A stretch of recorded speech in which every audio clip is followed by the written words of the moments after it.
একাধারে তিনি গায়িকা এবং দেশের প্রথম সারির অভিনেত্রী, আবার পেশায় তিনি সমাজকর্মী, সেই সঙ্গে ভারতের গুণী নির্মাতার স্ত্রীও তিনি।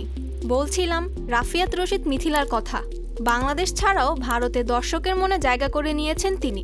অভিনয়ের দুটি ছড়িয়ে পেয়েছেন অনেক পুরস্কার। আর এবার অভিনয়ের জন্য মিথিলার মুকুটে যুক্ত হলো নয়া সম্মান।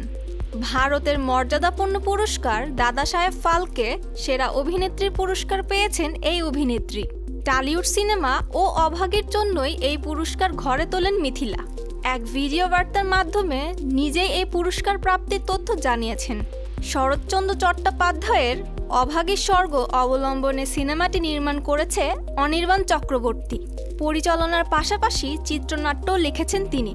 দিল্লিতে বসেছিল 14তম দাদা সাহেব ফালকে আন্তর্জাতিক ফিল্ম ফেস্টিভ্যাল।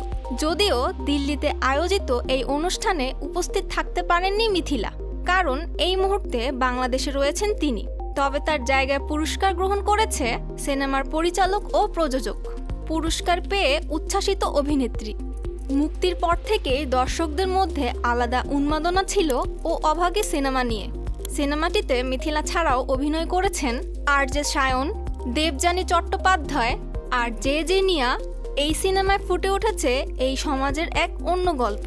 জাতপাত যে আজকের দিনেও প্রচলিত, সেটাই এই সিনেমার গল্পের মূল বিষয়। এছাড়াও স্বাস্থ্য পরিষেবার অভাব, মৃত্যু নিষ্ঠুরতা, সেই বিষয়টিও এই সিনেমায় প্রতিফলিত হয়েছে।